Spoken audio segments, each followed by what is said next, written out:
Peace and light, everybody. So this is the Queen Poe, and I'm here with my friend Pooh, and we were just having a conversation about our experience doing an organization that we were part of together, and we also just so happened to go to grad school together. So in the conversation, we were reminiscing on how we actually met, the foundation of our friendship, and the moment that we knew that we fucks with each other. You know what I'm saying? Like, the moment that we knew that, alright, I could, yeah, we cool. You know what I'm saying? And that moment was centered around a conversation we were having. So we got our master's in education, right? And we were going to grad school, a grad school that was a PWI, was a predominantly white institute.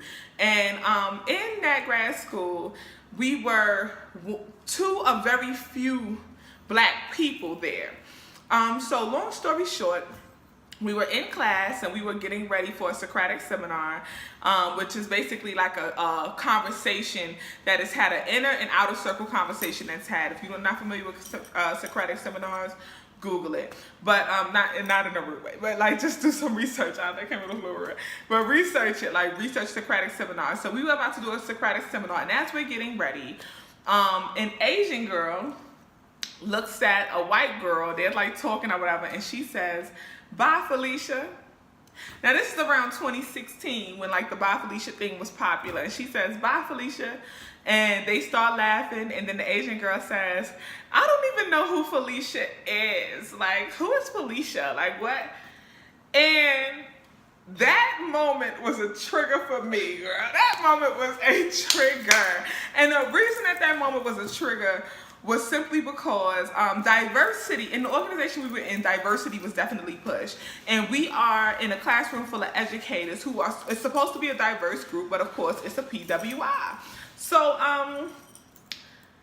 there have been a lot of instances that came up where I personally felt like white teachers, and basically, I'm not even just going to say white, non-Black teachers, white, Asian, and multiple other ethnicities, had felt like they had to do certain things that they thought would appeal to Black students. For example, I had a blonde-haired, blue-eyed white girl bring up how she had to buy J's. She bought some J's so that her students would like her more.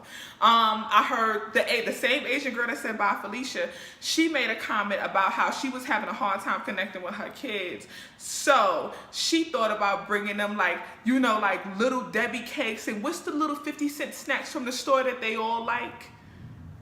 And she thought that was going to be a bridge to build a connection between her and her children. And for me, that was an issue simply because, and I had expressed this before, but I personally felt like a lot of the teachers who were not Black, they had a surface definition of what Blackness was. And because they thought that Blackness and appeasing Black people and we're only happy when we get came down to J's and little Debbie cakes from the corner store, was an issue for me.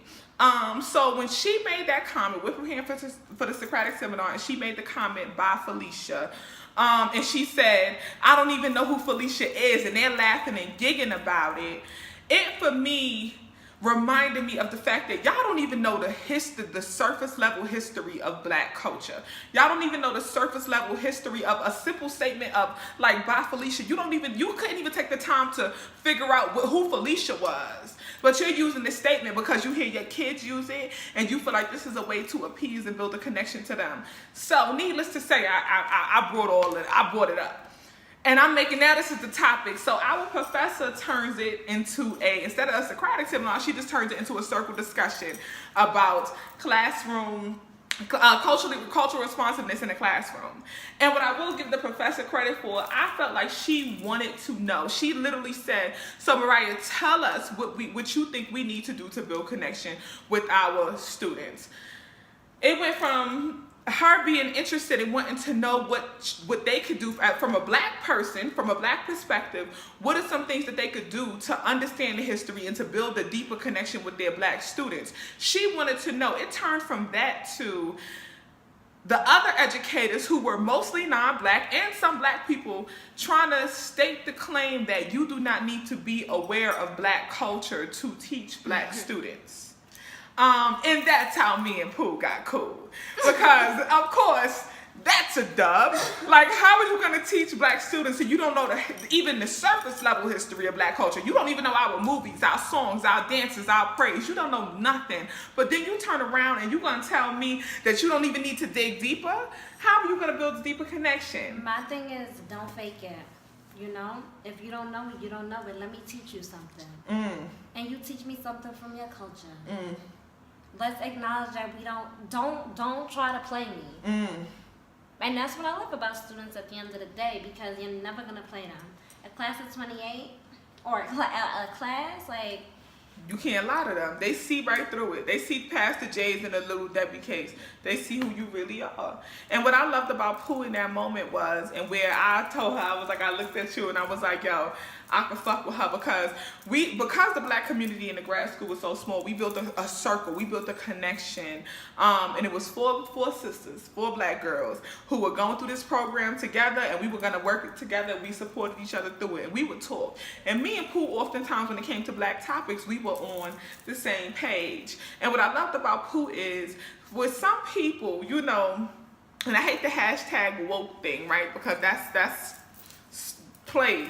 But with some people who are culturally aware and they know what's going on, aka woke, right? They're aware of what's going on. Some people will talk to you when it's just the two of y'all. You know, they'll whisper behind the door, but when it's time to step up in front of everybody and confront them and like be real about everything that's going on, they get quiet, or they change the rhetoric, or change the language, or change the tone, or whatever. They not keeping it a buck with them. When white people come around, or when people who are doing oppressive things come around, whether white, black, whatever, they don't stand up and stick to the same point. And I felt like Pooh did that. You know, that was a moment that I didn't feel like I was fighting alone, because in a classroom with educators, with other educators, and you got multiple people coming to you and, you know, they're saying like, you're wrong, I don't need to know black culture, and you're once again, you find yourself in a position of standing up and representing for black people, and to be able to look to my right, and my sister was like, no, she's right, like y'all are bugging, and then she's making even different points on why y'all do need to be aware of black culture, and y'all don't, like what y'all are doing is not right, and she's bringing a different perspective, but still valuable for the point, and I always appreciated you for that, you know, I appreciated you for that. But that was like the foundation of our friendship. And that moment was so pivotal, I think, because as teachers in a classroom, I feel like we both knew, as black teachers, we both saw the difference. Do you feel like you saw the difference? We saw the difference, and for me, that was like a time for it to be just, we had free range. And that's why I shout out the professor also, because she allowed us to talk. She asked, like, and that's when I came to the point where we're not even going to finish this conversation in the time we have allotted here. So let's boil it down to this. Being black is a science that you're never going to understand. And there's literally only one way to learn it. So let's not you want to save some time? Like, let's get to the nitty gritty, you know? Right. Like, let's talk about it. And so I think that in that moment, and then we also, another thing you didn't like touch on much, but was a big part of it, where we were black girls in that space, and there was another black girl, another black woman who was on the other side, and there was multiple, because you had the one that we was cool with, and then you had the other girl with the fro. Remember, she was like, so the black perspective that a lot of them were trying to have is like, you know, I had white teachers who meant a lot to me. You don't need to know black culture to connect with black kids. I had white teachers who changed my life, and da-da-da-da. And that was far from our point. We weren't trying to say you can't be white in a classroom or Asian in a classroom or anything like that. What we were saying is, when you're teaching black children, it is valuable to know and understand black culture. And the thing is, you will never be a part of it. I think that's the difference. You can understand it, but you don't have to be a part of it. Right? You can understand things that you're not a part of. So you'll never be a part of it, no matter how many J's you buy, no matter how many dances you learn, no matter how good you can sing a black folk song, you will never be a part of black culture. But what you can do is try to understand our perspective, because that's where good communication is rooted in. Understanding the other person's perspective, right? And I just think that to have those two black women, one that we was cool with, one that was a part of the circle, You know, and then the other sister who she got a lot of love from them. And for both of them to be like, no, you don't need to know black culture or be aware of black culture to teach in the classroom was just like, damn, that was a moment where we couldn't even get no sister unity. It was like, damn, sis, let me just dive under the bus, sis, because you threw me under, like. And that's when I had to come at our girl. Yeah. And Mariah reminds me of that all the time. She was like, you was the one chewing her up the most. Going in afterwards. So afterwards, we had the black girl meet up at the table. We was like, because me and her, so let's go back a little. Me and her got so passionate about the situation. Like after the class let out, because we had to go to the next class, and we went to all the classes with the same people. So we get out of this class. Me and her, we had a break in between. Me and her separated, but we both went through it. I know I was on the phone. I'm crying because I'm pissed. She went her way and did her thing, and we met back up in the next class, and we both looked at each other like, sis, word, and we both knew that, like, yo, forever, like, we held it down together in that classroom, and we knew that feeling of just the two of us. It's nothing like it. Factuals. You know, like, for real, we held it down in that classroom, and we get in the next class, we go through that class, and we just like, at that point, I'm dubbing everybody, everything. I'm talking, they all trying to be nice.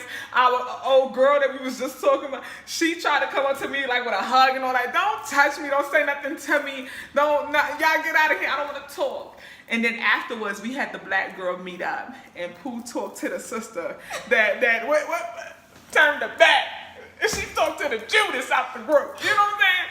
And Pooh, what you said, Pooh? Pooh went in. I don't even remember it all the way. I feel like you reminded me of what that was. I really don't remember it, the whole thing. Do you? I remember. I don't remember verbatim, but I remember most of it. I remember the energy, and I remember me just being furious. And we immediately, as soon as we sit down together with the other sisters, we start talking about what just happened in the class, the first class. And I was saying how furious I was, and I was like, y'all was crying, like I'm tight, like, and I'm not a big crier, so that's how you know I was livid. And me and her. But we brought up how we felt in that moment, because she said she was also livid, and we told the other two girls how we felt in that moment.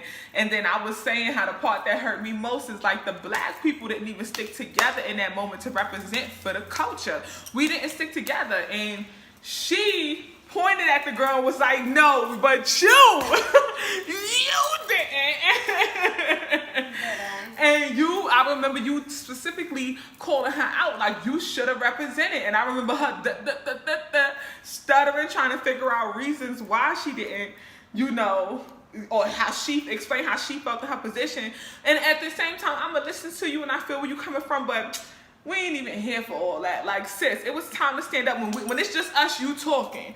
But right, you gonna have to answer. You gonna have to answer, sis. Right. You gonna have to answer to us. Like, I learned that was cute. Cause you ain't in their study group. Why you not in their study group? They didn't invite you to the study group, sis. You're not invited to the study group, so you have to come back over here with the same sisters who cultures you don't need to know in order to teach our children. Girl. Yeah. Y'all about to give me time again.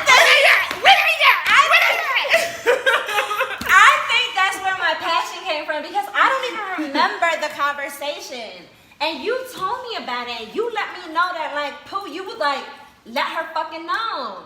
But I know I did, and I'm thankful that I did, because as you speak about it, I can feel what I would feel. Like, what? And you're African? She was an African sister. Ooh, we ain't even gonna get on that conversation, but she was an African sister. She was an African sister who felt like what? You do not need to know black culture in order to teach black children. And you about to validate this shit, Mariah. I'm not even gonna hold you. Friday is not like my favorite movie of all time, right? But for that conversation, that's my favorite. That's my movie. How dare you disrespect Felicia? How you don't know Felicia? Like, what you mean who was Felicia? Because of that space. So I'm gonna defend her all the way. I don't even really care about like the Felicia thing. Like, whatever. But for for that, yeah, I give a fuck. Yeah, Absolutely. like, yeah. And to because the point. you personally are not a big fan of the movie Friday, and you may not even be the biggest fan of the whole By Felicia statement because it really doesn't mean much to you. But the thing that you are a fan of is our culture. The thing that you live for is our culture, and the fact that Felicia is a part of the culture, whether or not I'm a big fan of Felicia or not, Period. she's a part of the culture. That's Whether or our not sister. I'm a fan of Friday the movie or not, I know Felicia, and you're gonna respect her. That's our sister. You know, and that's how it felt. That when she said Bye Felicia, and they're laughing, and she's like, I don't even know who Felicia is, ha ha ha, and like, who is Felicia? And like, I just felt like they were speaking of it in a very condescending way. They weren't asking like, where does the statement Bye Felicia come from, or where does it stem from? With our culture is to be laughed at. It's to be made fun of. It's to be mocked in the sense of the fact that you even have the nerve to repeat a statement that you don't even understand or know the root of is disrespectful. It shows the lack of value. You didn't even think to study. You sitting here talking about Bye Felicia with your kids and you didn't even think to study who Felicia was or to try to learn who Felicia was, but you just saying it because it makes them laugh. And you can ask them. Exactly. And you can ask them. Exactly. That's the thing about children. Like, but no. They can't ask them because if they ask the kids, then the kids are gonna know that No. they don't know, and then they're not gonna be cool anymore. And they're gonna know something that they don't know. And you cannot omit. Make them think that you don't know something, especially something that's their culture. They have to know everything and then some. And that's another problem. Let me tell you something real quick. I know the battery's dying and shit, but I had a teacher that I worked with, and she told the student there was a 3-digit number plus a 3-digit number. He did the whole thing with no showing no work. She asked him, how do you know this? He was like, I did it in my head. She gave him some random numbers from the top of her head. And the kid stood there. We continued collecting homework. About a minute later, he said the number. Mm-hmm. And I'm like, and she was like, she looked at him and she was like, no, you need to show your work. I went and I wrote down them numbers because I remembered them. Mm-hmm. I wrote down the numbers and I did the math. Not in my head, wrote it out, calculator and all. That little boy got it right. That was a white teacher and that was a Hispanic little boy. Mm-hmm. And for her to tell him that he got the answer wrong is a problem. Because she just assumed that it's impossible for him to be able to do it in his But head. she already, and she already knew the answer. She looked up the answer. She knew the answer. She knew he was right because I went up to her. That like the next period we had break, his answer was correct. So what are you gonna do? What are you gonna do? Like, cause maybe you didn't know. Like, I give it to teachers. Sometimes, like, We're wrong. Sometimes we're wrong. it happens. Factual. But you're not about to sit here and tell this little boy he's wrong. Because he did that shit in his head. And you have to give him that. You have to give him that. Right. You have to give him Who will that. you at least give him the benefit of the doubt that it's possible for him to do it in his head? That's the thing. And in that situation, as a teacher, I do understand the perspective of like, you know, a kid just comes up to you. That's like a kid turning in his homework and there's no work shown, but you got all the right answers, you know. So you do, it's like, all right, show me your work. What I would simply have done, I would be like, okay, good job, you got it right. You give him his props for getting it right. Give another problem, a similar problem, and have him do it in front of you. Have him work it out in front of you, and then we'll know whether or not you know the steps how to get to the answer. And even if he could do it in his head in front of you, then you really deserve to give him props. My thing is, give him the benefit of the doubt.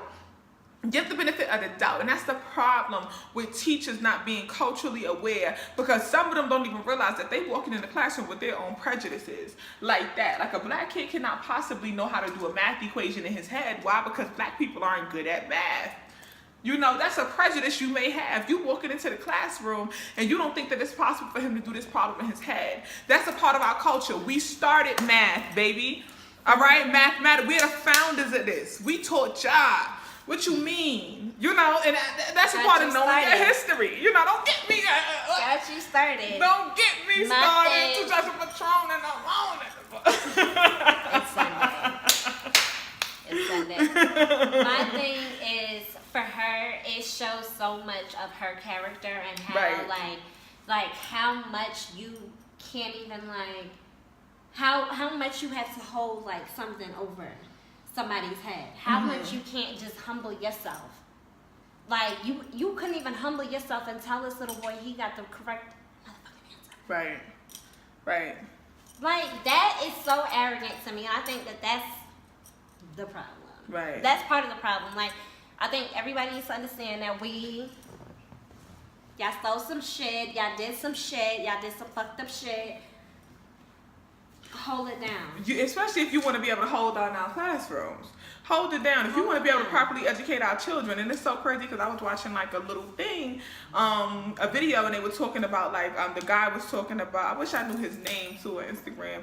I'll find out and let y'all know in another video. But he was talking about, with Malcolm X talk about like, how could you expect your children to come home properly educated when they're being educated by people who are not fully educated themselves? You know what I'm saying? And, i.e., sending your black kids to white schools, you know.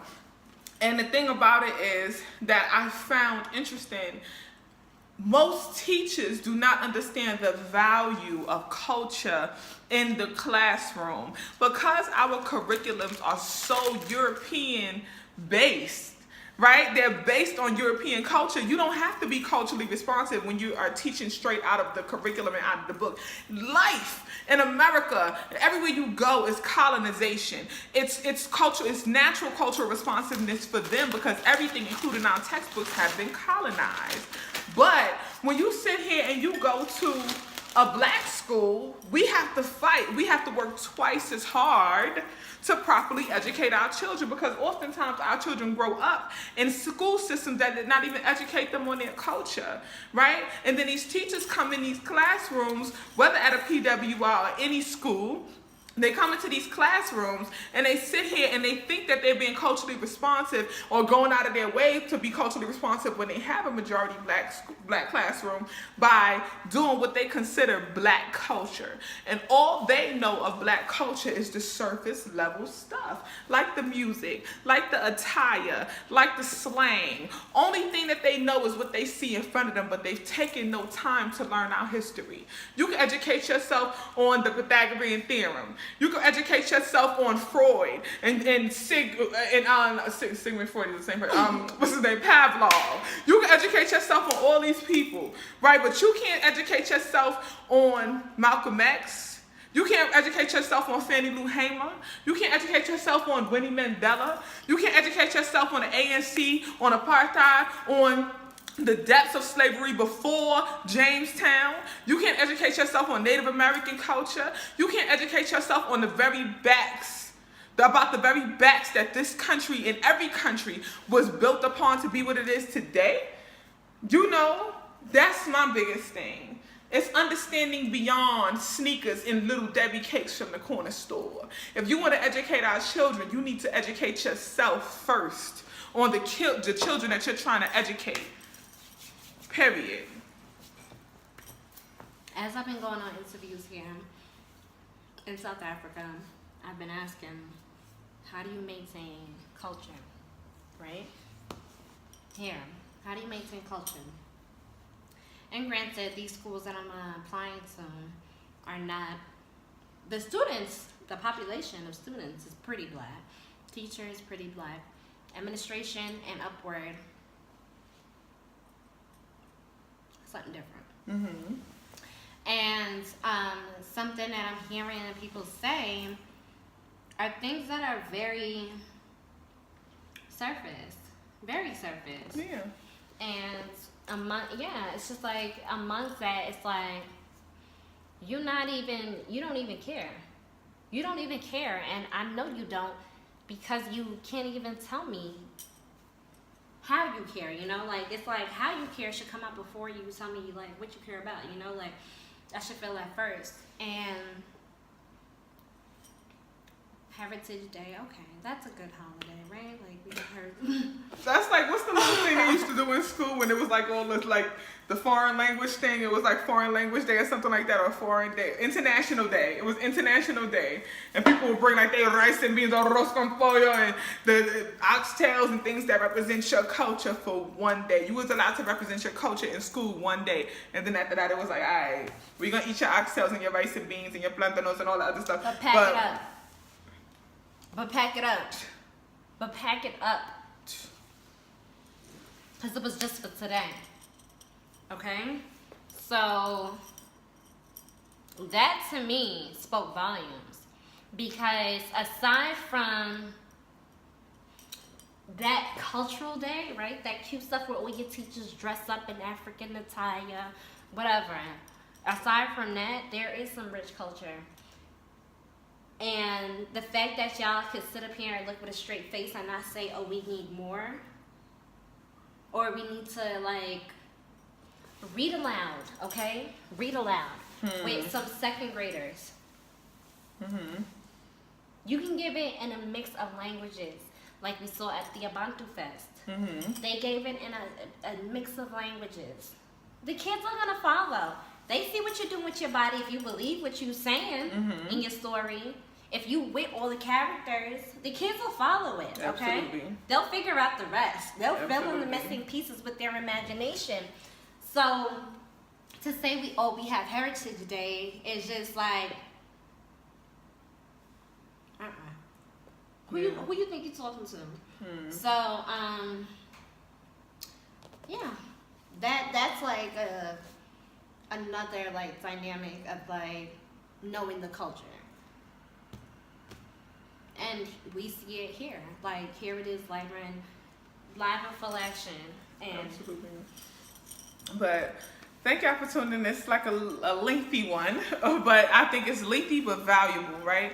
And that's the biggest thing. Quality over quantity. And I've been trying to keep the videos short lately, but definitely this is worth all the time. So if you want to teach Black children, point blank period, take the time to educate yourself first. That's the point of the video. Peace and light, y'all.